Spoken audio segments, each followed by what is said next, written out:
एउटै कम्पनीमा 40 वर्षभन्दा बढी बिताउनु भयो। त्यो एउटै कम्पनीमा टिक्ने राज चाहिँ के हो सर? त्यो एउटा गर्व छ क्या, मैले एउटै कम्पनीमा 40 वर्ष गरेँ र खुसीका साथ गरेँ भने।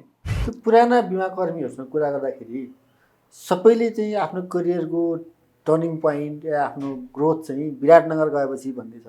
2 कप 3 चिया खायो भने 2 कप पैसा हुँदैन थियो, 2 चिया लियो 3 कप बनायो। त्यति बेला मान्छेहरूलाई बिमा बुझाउन चाहिँ कति गाह्रो थियो? त्यो बेलामा चाहिँ थियो नि, बुम थियो नि बिजनेस त। अब तपाईँको जुट टी हुन्थ्यो, मिलहरू थिए, राइस मिलहरू थिए, जुट विकास कम्पनीहरू थिए, जुट विकास गभर्मेन्टको थियो, धान चामल कम्पनी खोल्यो, जुट प्रेसहरू थियो, पोस्ट अफिस खोल्नु पर्थ्यो।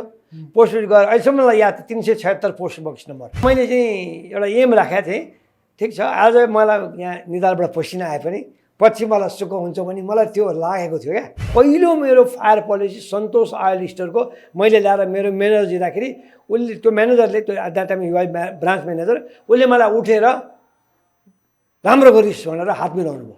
त्यो अनुभवले सरलाई कति गरौँ बनाएर निकाल्यो, अथवा त्यो कम्पनीप्रतिको सरको लोयल्टीमा चाहिँ त्यो निक्लिने बेलामा गहभरि आँसु भयो कि भएन? भन्यो नि, मैले मेरो विदाई समारोह हुँदा त रोएरै मैले भाषण गरेँ, टाइप गर्यो, ठ्याक्क गऱ्यो। त्यो अहिलेको जस्तो कम्प्युटर थिएन।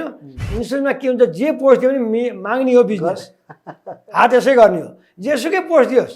म सिओ भनेर आए पनि गएर मलाई बिजनेस दिनुहोस् भन्नैपर्छ। सिओले पनि, एउटा सानो मार्केटिङ अफिसरले पनि भन्नैपर्छ, माग्ने यही हो। तपाईँको टार्गेट कति थियो त्यतिखेर?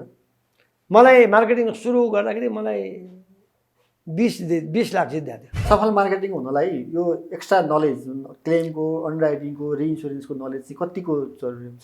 विशेष भनेको मार्केटिङबाट चल्ने हो क्या, मार्केटिङ अफिसरबाट। हामी चाहिँ यो मार्केटिङ र अन्डरराइटिङ चाहिँ जहिले पनि एकअर्कासँग टसल भइरहेको छ भन्नु। अलिकति काट्या बेलामा तपाईँले त्यत्तिकै छोडिदिनु भयो भने त्यो घाउ पाक्दै जान्छ। तपाईँले सानो 10 रुपियाँको सेलो टेप टाँसिदिनु भयो भने हामीले सेलो टेपको काम गर्नुपर्छ क्या। यो नयाँ पुस्तालाई, जुन बिमामा आउन खोज्ने पुस्तालाई चाहिँ सरले के मेसेज दिनु? अलिकति पढ्ने पनि, बुझ्ने पनि, बुझाउने पनि, पार्टीलाई बुझाउनु पर्यो र अलिकति आफूले गएर अफिसमा काम गऱ्यो भने सिनियरसित सिक्ने पनि, नबुझेको कुरो सिक्ने।